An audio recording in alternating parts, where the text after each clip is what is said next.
차트의 신 100만원 매수 코인, 지금 100만원이 있다면 매수할 코인은 어떤 걸까요? 매매 전략 세워드리겠습니다. 트레이딩뷰 탑 오서 코인원 애널리스트 은사님 나오셨습니다. 어서 오세요. 예, 반갑습니다. 네, 비트코인과 이더리움 폭락 이유를 한번 짚어보겠습니다. 하지만 또 이더리움 고래들이 이더리움과 폴리곤을 매집하고 있다, 이런 뉴스도 한번 체크해 볼 텐데요. 일단 비트코인이 올해 들어서 이 하락세가 가속화되고 있습니다. 특히나 이더리움도 같은 상황인데요. 이더리움은 지난해 11월 16일이었죠. 약 4,891달러, 약 583만 원에서 최고가를 찍은 뒤로 지금은 현재 2,496달러, 약 300만 원 밑에까지 거의 50%가량 떨어진 상태입니다. 비트코인과 이더리움 가격이 작년 한 6개월 전으로 회귀한 상태인데요. 오늘 시장 상황 체크해보고요. 이더리움 매매 전략까지 한번 짚어보겠습니다. 먼저 지금 시장 상황 분석부터 부탁드립니다. 자, 여러분들 안녕하십니까? 코인원 애널리스트 은사입니다. 자, 이번 시간에서는 먼저 나스닥의 움직임에 대해서 먼저 살펴보고, 지금은 이제 물론 저희가 지금 가상자산에 투자를 하고 있지만 사실 이 가상자산의 자체적인 이슈는 없는 상황이거든요. 지금 이 미증시를 지금 비트코인이 그냥 따라다니는 형태이기 때문에 이런 어떤 미증시 움직임에 대해서 상당히 여러분들이 다소 좀 비중을 높여서 좀 관심을 많이 갖고 좀 살펴보셔야 될 것 같습니다. 자, 그 다음에 이제 비트코인의 월봉 종가 마감도 같이 살펴보시면서 해시레이트 움직임까지 먼저 살펴보고, 그 다음 비트코인과 알트코인, 그런 순서로 살펴보도록 하겠습니다. 자, 먼저 나스닥입니다.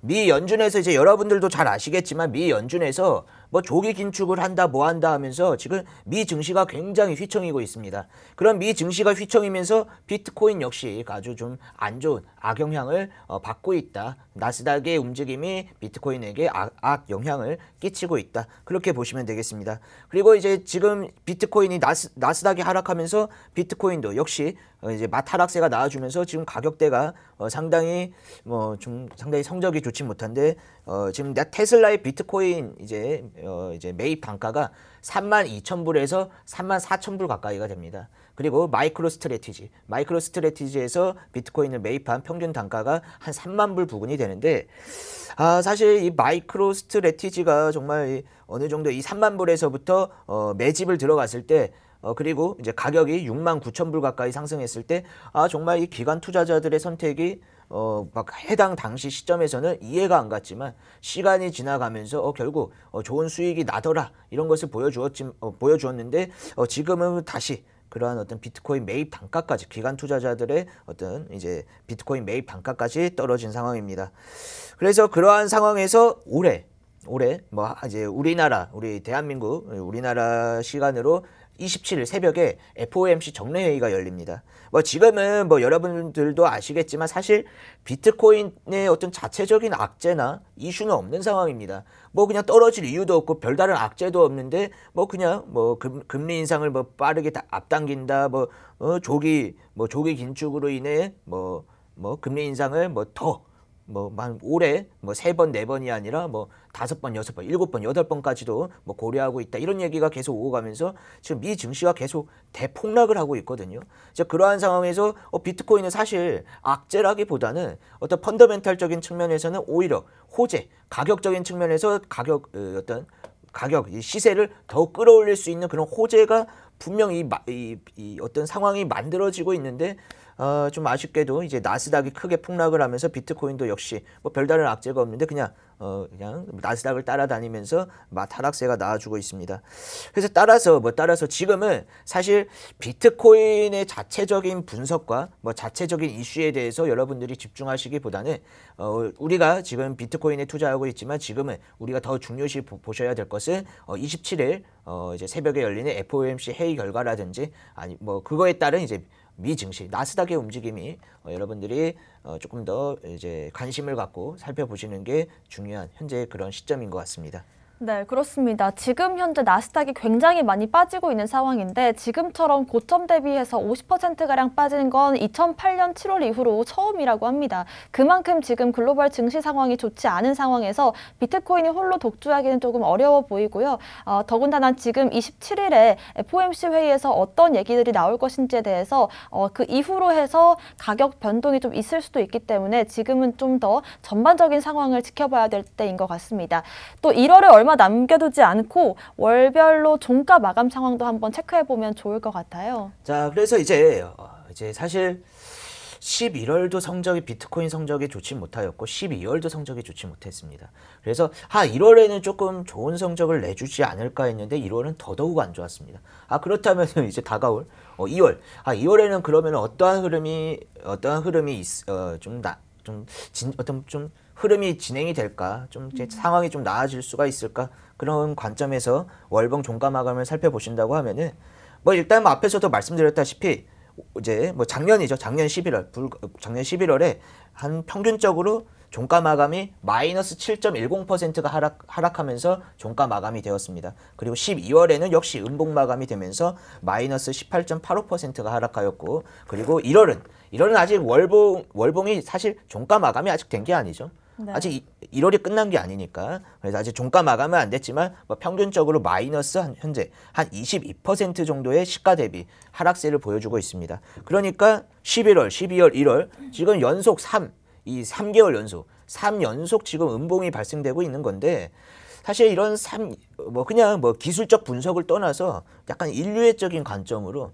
세 달 연속으로 지금 엄청 떨어지고 있는데, 그리고 이게 하락세가 멎어지는 것도 아니고 마이너스 7%, 마이너스 18%, 마이너스 22%, 이게 점점 하락세가 지금 가속화가 돼가고 있거든요. 그러면 이거는 인류학적인 관점으로 세 달 연속 떨어졌는데 2월쯤에는 좀 인류학적인 관점으로 좀 반등이 나와주지 않을까. 그냥 기술적 분석이고 뭐고 떠나서 그러한 관점으로도 생각해 보실 수가 있겠고, 좀 기술적인 분석 혹은 프랙탈 관점에서 살펴보신다고 하면은 2월은 대체적으로 보시면은 양봉 마감이 되는 경우가 많았습니다. 네. 양봉 마감이 되는 경우가 많았기 때문에 이번에 2월에 조금 이런 어떤 기존의 흐름대로 흘러간다고 하면은 2월에 좀 반등 장세, 사실 반등 장세라기보다는 이제까지 하락에 따른 어떤 되돌림 반등이죠.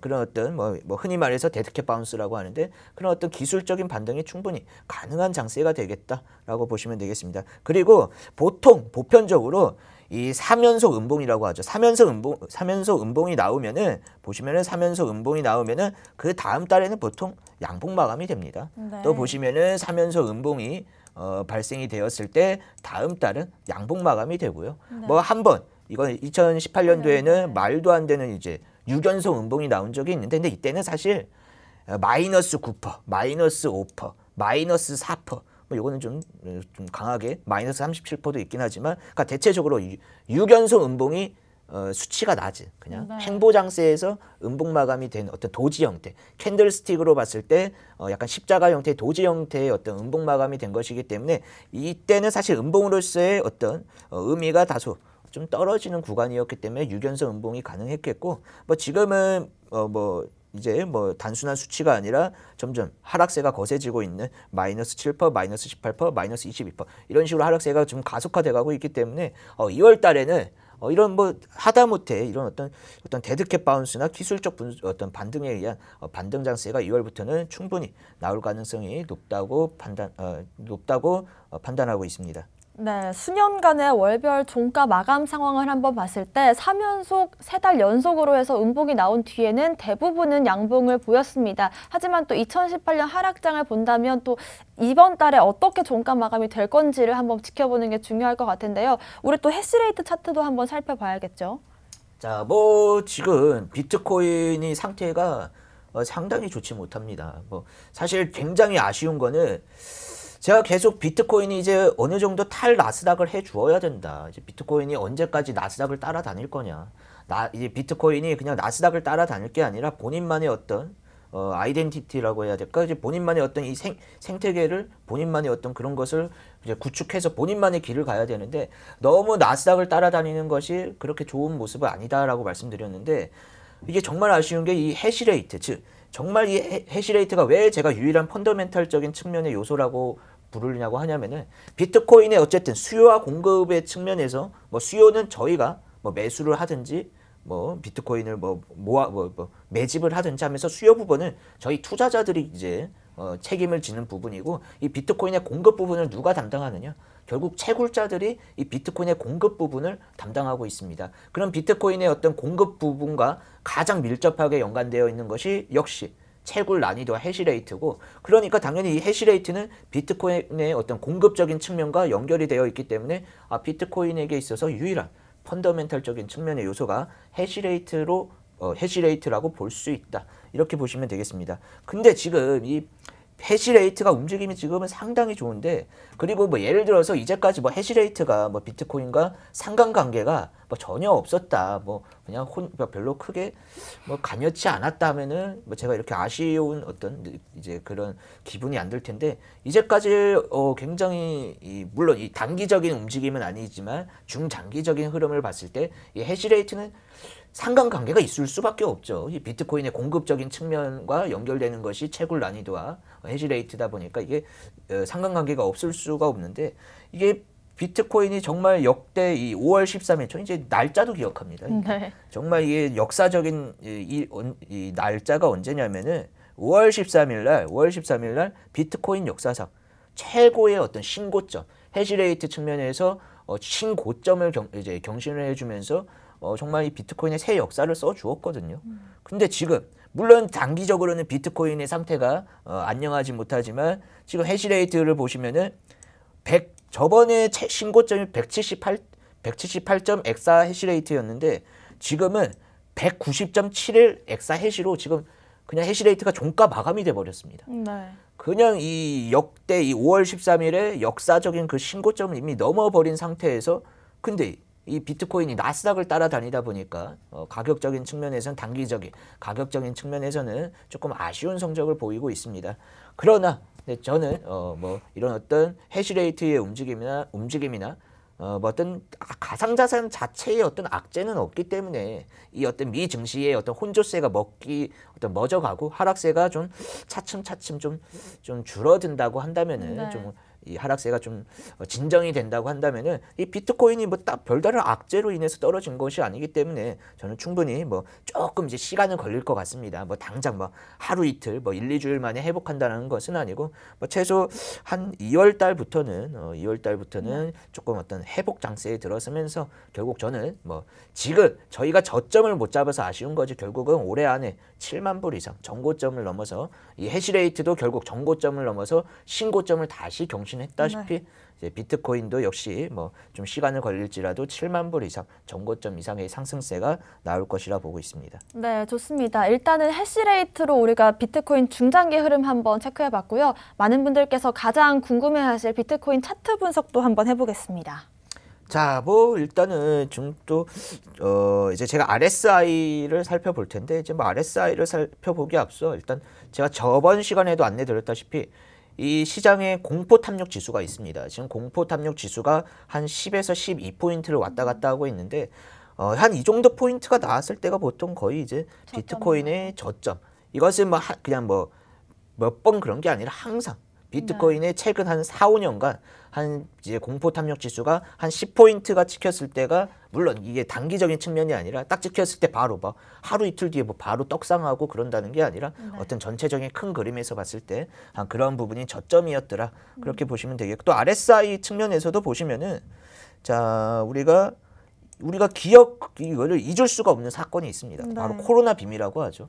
2020년 코로나 이제 3월에 주식 시장이든 가상화폐든 이 코로나 빔이 터지면서 이제 RSI가 뭐 박살이 나가지고 한 20포인트 밑으로 이제 RSI가 찍힌 적이 있는데, 지금 이제 코로나 빔 이후로 처음으로 RSI가 또 20포인트 언저리 이제 물론 이때도 마이너스 50% 가량, 이거를 이제 붓다빔이라고 하는데 55% 하락할 때도 한 20포인트 가까이 찍혔고, 지금 또 한 세 번째로 한 20포인트 언저리로 RSI가 찍히고 있습니다.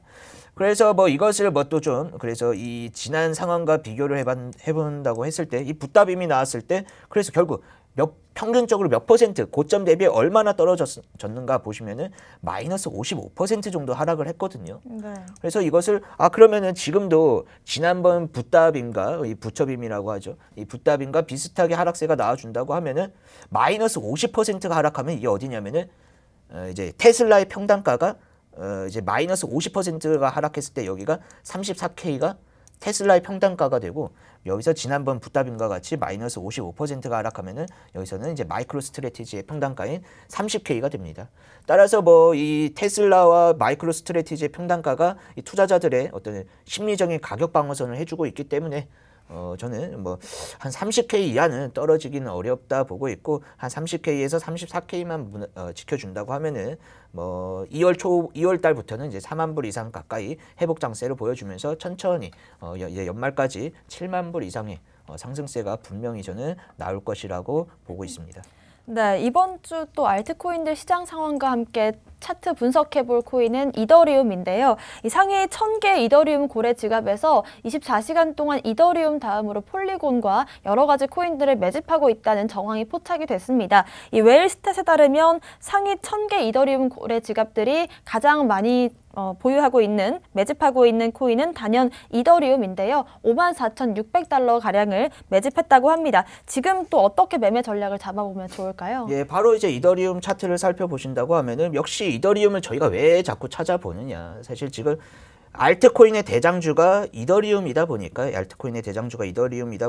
저희는 이제 이더리움의 움직임에 대해서 계속 이제 살펴볼 수밖에 없는데 일단 워낙 지금 사실 이더리움이 됐든 사실 비트코인이 됐든 차트 분석이 지금은 사실 크게 의미가 없습니다. 왜냐하면은 비트코인, 가상자산의 자체적인 이슈로 가격이 움직이는 게 아니라 그냥 미 증시를 따라다니고 있기 때문에 사실 이 차트 분석이라고 하는 게 가상자산의 자체적인 움직임에 대해서는 사실 조금 현재는 의미가 떨어지고 있는 그러한 시점이다라고 보시면 되겠고, 그래서 그냥 그래도 그나마 조금 좀 어떤 지지 레벨이라도 잡고자 한다면은 한 이제 이더리움이 250에서 290만 원 선이라면 최후의 지지선으로 생각하시면서 이 가격대가 무너지면은 정말 시장에 어떤 이더리움만 가격을 하락하는 게 아니라 전체 알트코인들의 어떤 다소 큰 침체기가 올 수 있다. 좀 마음의 준비를 해주시면서 대응을 해주시는 게 현재 굉장히 중요한 그러한 시점이다라고 보시면 되겠습니다.